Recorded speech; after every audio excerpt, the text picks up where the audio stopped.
할렐루야. 설 연휴 시작인데 너무 많이 와주셔서 진심으로 환영하고 또 감사드립니다. 오늘 제목은 하나님을 아는 기도입니다. 하나님을 아는 기도. 나는 이미 하나님을 알고 있고 하나님을 믿고 있는데 하나님을 아는 기도라니, 뭐지? 싶으실 수도 있을 텐데요. 제가 중학생이던 시절에 교회를 다니지 않는 한 친구가 저에게 물어봤습니다.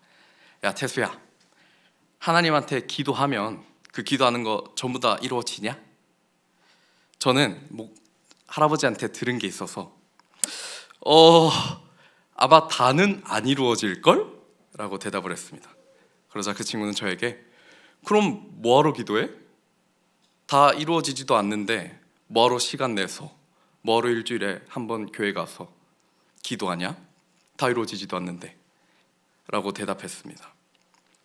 그 친구는 하나님이 우리 디즈니 만화 영화에 나오는 알라딘 아시죠? 거기에 나오는 램프의 요정 지니처럼 우리가 무언가를 간절히 원하고 바라면 우리에게 주시는 분으로 알고 있었던 것 같습니다.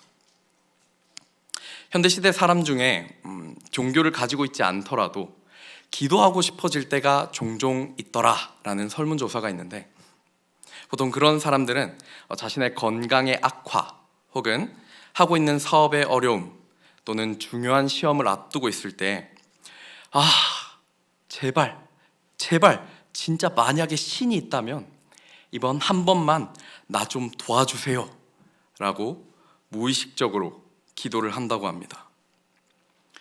이처럼 우리도 우리의 상황이나 또는 건강, 어떤 우리의 힘으로는 해결할 수 없는 어려움을 마주할 때 이를 기도 제목으로 우리가 간절히 기도를 하곤 하죠.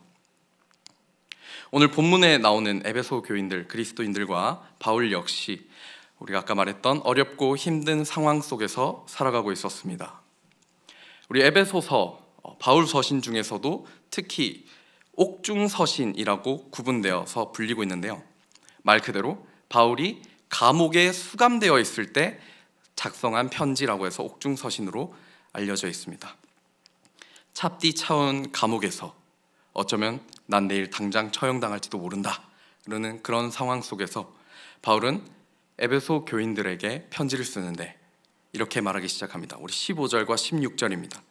이로 말미암아 주 예수 안에서 너희 믿음과 모든 성도를 향한 사랑을 나도 듣고 내가 기도할 때에 기억하며 너희로 말미암아 감사하기를 그치지 아니하고. 우리 바울의 상황을 한번 떠올려 봅시다. 바울은 감옥에 갇혀 있었죠. 언제 죽을지도 모르고 또 내가 언제 나갈지도 모르는 그런 상황 속에서 자기 자신을 위해 기도할 수도 있었습니다. 가령 하나님, 나를 이 감옥에서 건져 주십시오. 그리고 내가 처형되지 않게, 죽지 않게 나를 지켜 주십시오. 이렇게 말이죠. 이런 자기 자신을 위한 기도를 했을 수도 있지만 바울은 무엇을 위해 기도합니까? 에베소 교인, 자기 자신을 위해서가 아니라 에베소 교인들을 위해 기도하고 있습니다. 이와 비슷한 모습은 에베소 교인들에게도 찾아볼 수 있습니다.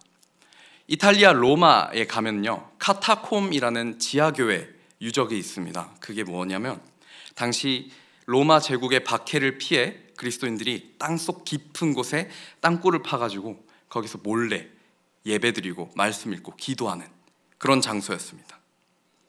당시에요, 신약시대 당시에 그리스도인이라는 이유로 체포되었을 때 그냥 예를 들어 목이 잘려서 처형당하면 그나마 다행이었습니다. 어떤 사람은 콜로세움, 검투사들이 싸우는 콜로세움에 가가지고 굶주린 사자들 3-4마리 풀어가지고요, 그 사자들에게 잡아먹히는, 그러면서 그 주변에 관중들이 보고 조롱하고 비난하고 그런 수치 속에서 죽어갔던 사람도 있고요. 어떤 사람은 살아있는 채로 인간이 가장 큰 고통을 느낄 수 있는 화형을 당하기도 하고, 베드로 사도는 십자가에 거꾸로 달려 죽기도 했죠.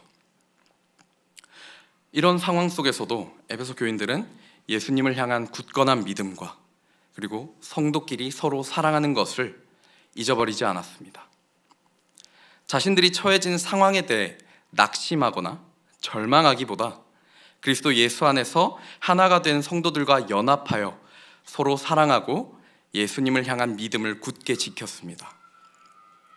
우리 이러한 믿음과 사랑이 오늘 우리 가운데도 있기를 소망합니다.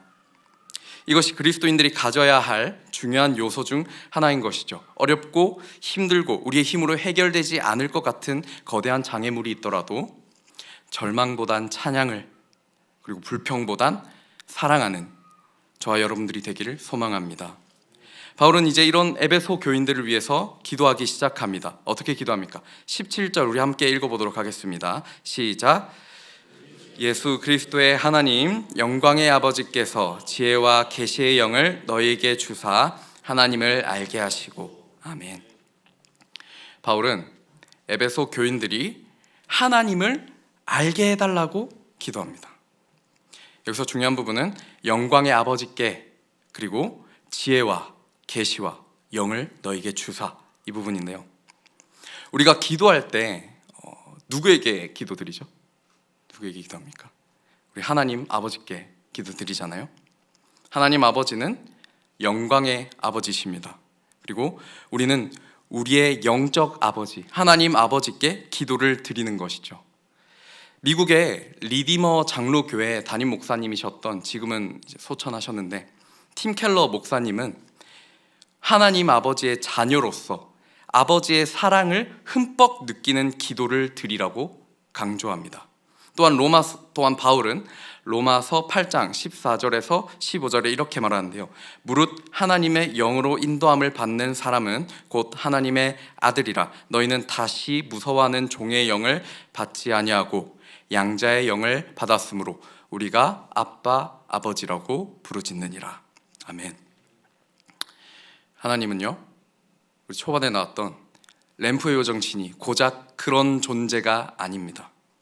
태초부터 우리를 계획하시고요, 그리고 창조하셨고요, 자격 없는 우리를 은혜로 입양하신 우리의 아버지이신 겁니다.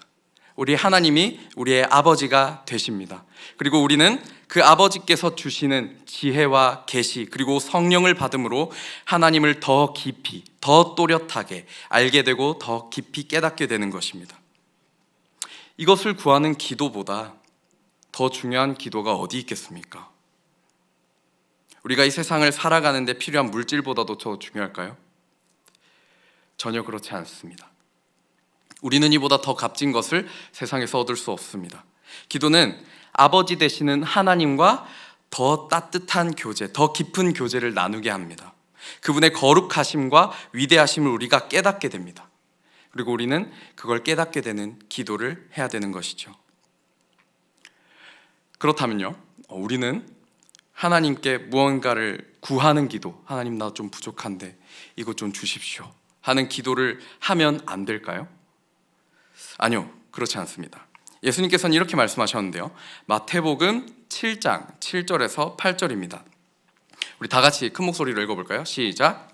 구하라 그리하면 너희에게 주실 것이요, 찾으라 그리하면 찾아낼 것이요, 문을 두드리라 그리하면 너희에게 열릴 것이니 구하는 이마다 받을 것이요, 찾는 이는 찾아낼 것이요, 두드리는 이에게는 열릴 것이니라. 아멘. 우리는 하나님께 구하는 기도 드릴 수 있습니다. 중요합니다. 우린 하나님께 구해야 합니다. 그러나 바울은 에베소 교인들이 처한 어렵고 힘들고 박해가 계속되는 절망적인 상황 속에서도 자신들의 삶의 개선 혹은 어떤 해결, 물질의 충족보다 하나님을 온전히 알게 되는 기도를 하길 바랬습니다.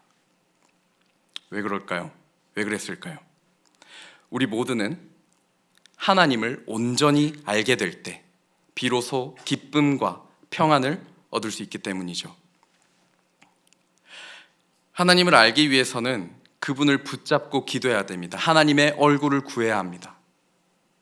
우리가 기도할 때 단순히 우리의 원하는 바, 우리의 소망, 물질적인 것, 어떤 상황의 해결, 이것만 기도하고 끝내는 게 아니라 우리가 하나님의 얼굴을 구하고 우리가 하나님께 더 가까워지고 하나님을 더욱더 알아가는 기도를 해야 되는 것이죠.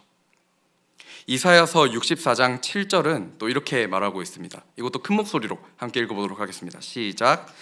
주의 이름을 부르는 자가 없으며 스스로 분발하여 주를 붙잡는 자가 없사오니 주께서 얼굴을 숨기시며 우리의 죄악으로 말미암아 우리가 소멸되게 하셨음이니이다. 아멘. 우리가 하나님을 부르짖지 않으면, 우리가 하나님의 얼굴을 구하지 않으면 하나님께서 우리에게 얼굴을 숨기십니다.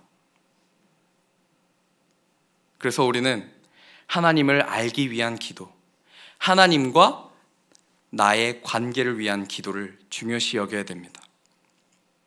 하나님을 알게 된다는 것은요, 하나님의 인격과 뜻과 계획, 그 모든 것을 우리가 알게 되고 분별할 수 있게 된다는 것이죠.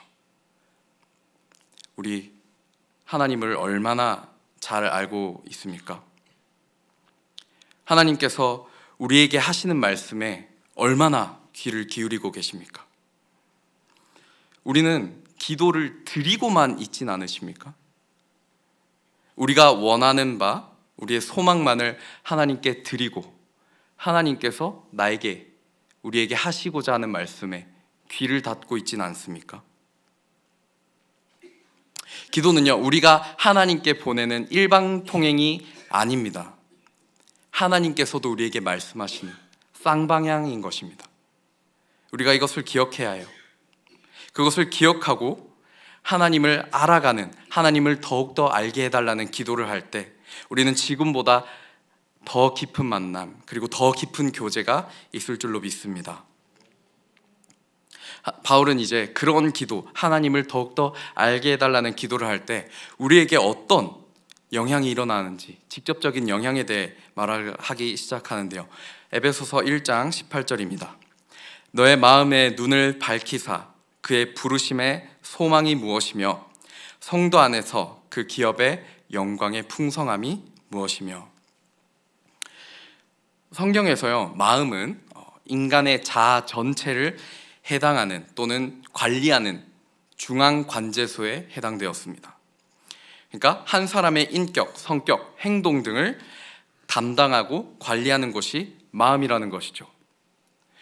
그런 곳에 어떤 특정한 빛이 밝힌다면, 비춰진다면 어떻게 될까요?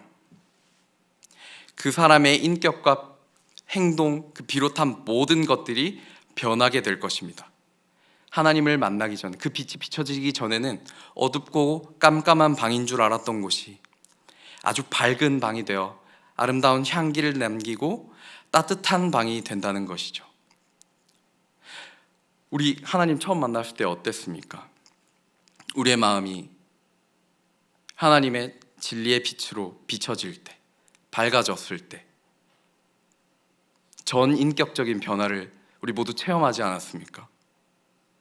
이전에는 믿지도 않았던 것, 믿어지지도 않았던 것이 믿어지게 되고 나의 삶에 변화가 오게 되고 내 시선이 하나님께로 가게 되고, 그런 것처럼 우리 마음 가운데 하나님의 진리의 빛이 비춰지면 우리가 이전에 가지고 있던 우리의 가치관과 성격 등이 하나님의 가치관으로 바뀌게 되는 것입니다. 하나님의 인격으로 바뀌게 되는 것이죠.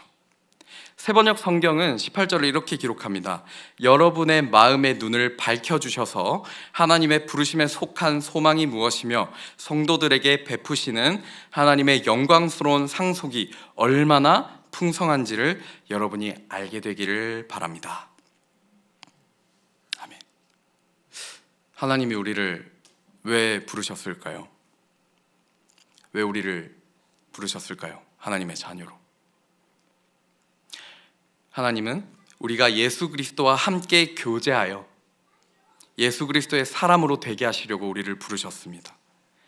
하나님의 그 부르심에 속한 소망, 이것은 우리가 바라보는 것이 이 세상의 소망, 물질적인 소망이 아니라 하나님 나라의 소망을 보게 된다는 것이죠. 하나님의 인격으로 우리의 마음의 눈이 밝아져서 보게 되는 것은 이전에 우리가 바라보던 것과는 전혀 다른 것을 보게 되는 것입니다.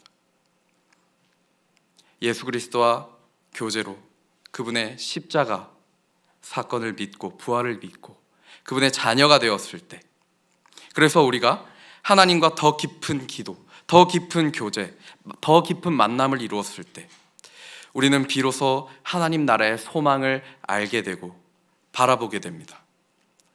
그리고 이 세상에서 우리가 목표로 하고 아등바등 목매어서 살아왔던 것들이 다 부질없고 헛된 것이었구나를 알게 되죠. 바울은 계속해서 상황의 개선보다, 에베소 교인들에게 상황의 개선보다 하나님을 알게 되는 기도를 할 것이라고 강조하고 있습니다. 에베소서 1장 19절 함께 읽도록 하겠습니다. 시작. 그의 힘의 위력으로 역사하심을 따라 믿는 우리에게 베푸신 능력의 지극히 크심이 것을 너희로 알게 하시기를 구하노라. 아멘. 당시 에베소 교인들 중에는요, 이방인들도 많이 있었습니다. 그리고 그들은 과거에 유대인들에게 너희는 이방인이고 무할례자야, 그리고 하나님이 행하시는 구원, 그 속에는 너희는 포함되지 않아 라는 말로 차별을 많이 받았습니다. 그러나 바울은 여기서 우리라는 단어를 사용하면서 유대인과 이방인, 그리고 자신을 구분짓지 않고 모두에게 행하신 하나님의 능력에 대해 설명하면서 에베소 교인들이 자신들을 위해 행하신 하나님의 능력이 얼마나 크고 위대한 것인지 알게 해달라는 기도를 할 것이라 설명합니다. 그 이방인들은요, 하나님을 알기 전, 하나님을 만나기 전에는 몰랐을 것입니다. 하나님이라는 분이 있는데 우리를 위해 이 땅에서 어떤 일을 행하셨대. 예수님이라는 분이 우리를 대신해서 돌아가셨대.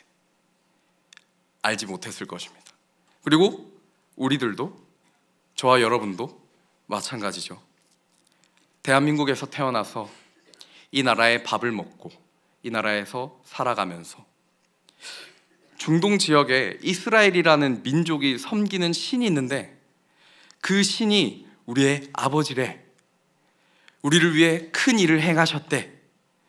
그분의 능력을 우리에게 보이셨대.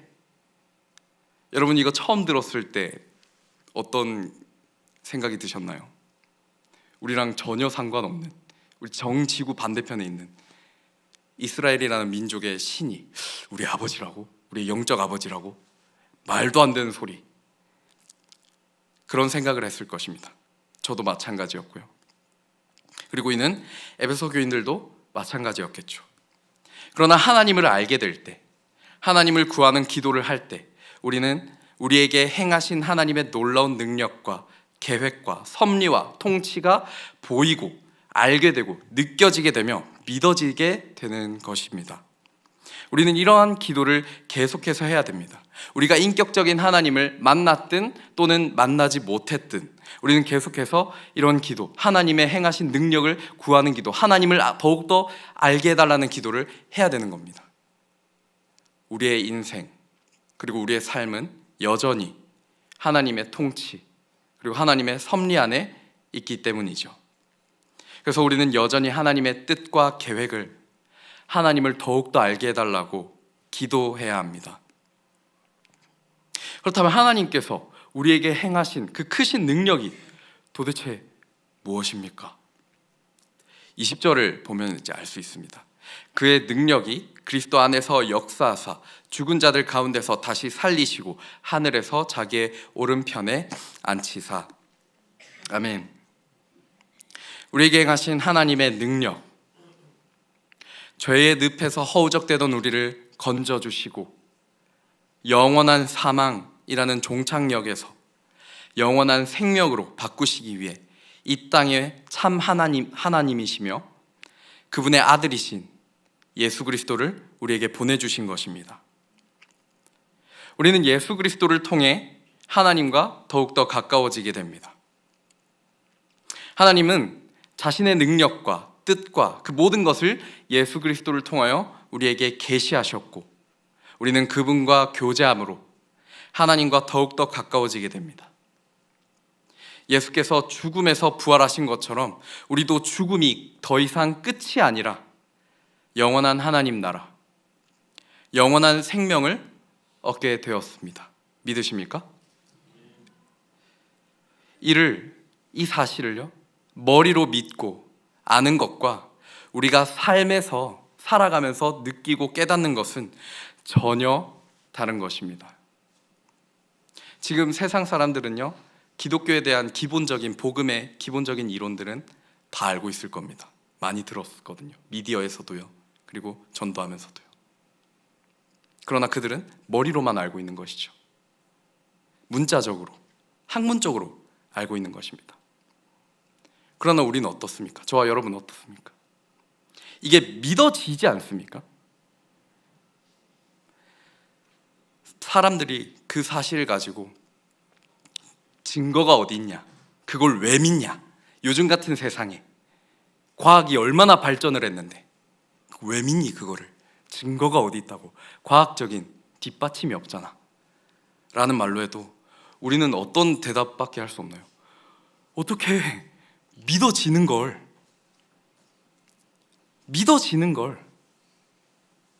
이 말밖에 할 수 없습니다. 그들이 어불성설이라고 비난하고 조롱해도 우리가 할 말은 믿어진다 이 말밖에 할 수 없습니다. 이건 역시 하나님의 은혜이고 우리에게 행하신 하나님의 놀라운 능력인 겁니다. 우리가 이전에 이 사실 복음을 처음 접했을 때 지금과 같은 믿어진다 전혀 없었죠. 하지만 우리는 하나님을 더욱더 알아가는 기도를 구하고 또 그 기도를 통함으로 우리 마음 가운데 있는 우리의 인격과 그 모든 것들이 하나님의 인격으로 변화되어서 하나님께서 우리에게 행하신 능력을 또렷하게 볼 때 이 사실이 믿어지게 되는 것입니다. 이론적으로 문자적으로가 아니라요, 증거, 그냥 이 성경만 보더라도요 믿어지게 되는 것이죠. 사랑하는 성도 여러분, 요즘 어떻게 기도하고 계십니까? 요즘 화요 무릎 기도회 있는데 어떻게 기도하고 계십니까? 누군가는 나 그래도 기독교인인데 기도해야지, 명색이 그래도 기독교인인데 교회 다니는 사람인데 기도해야지 라는 의무감으로 기도를 할 수도 있겠고, 누군가는 나의 어려운 상황, 해결되지 않는 물질 혹은 건강, 비롯 사업장 이런 문제를 하나님께 기도하려고 그 어려움이 있어서 기도하는 걸 수도 있고요. 그러나 여러분, 우리 너무 그 기도에만 치우치지 맙시다. 우리 너무 그 기도만 하고 집에 가지 맙시다. 내가 원하는 것, 나의 상황의 개선보다 하나님 아버지로서, 나의 아버지로서의 하나님과 나의 관계를 다시금 묵상하는 기도, 하나님께서 나에게 어떤 말씀을 하시는지 그것을 구하는 기도, 우리를 위해 이 땅에 오시고 그 십자가에 달리시고 죽으시고 부활하신 예수님께서 행하신 그 모든 일들을 다시금 묵상하는 기도, 그리고 이를 통해 우리가 더욱더 하나님을 알아가는 기도, 우리 이러한 기도를 더 집중해서 하시기를 소망합니다. 아까 소개해드린 팀 켈러 목사님이 그분이 쓰신 책 중에 기도라는 책이 있는데요, 제가 이번 설교를 하면서 그 책을 읽었었습니다. 근데 거기서 이런 문장이 있더라고요. 온전한 의미의 기도란 하나님이 거룩한 말씀과 은혜로 시작하신 대화를 끊임없이 이어가서 마침내 주님과 온전히 만나는 단계에 이르는 일. 하나님께서 자격 없는 우리, 죄인인 우리를 은혜로 부르셨습니다. 그리고 우리를 은혜로 자녀 삼아 주셨습니다. 그리고 친히 우리와 함께하고 싶어 하시고 우리와 대화하고 싶어 하십니다.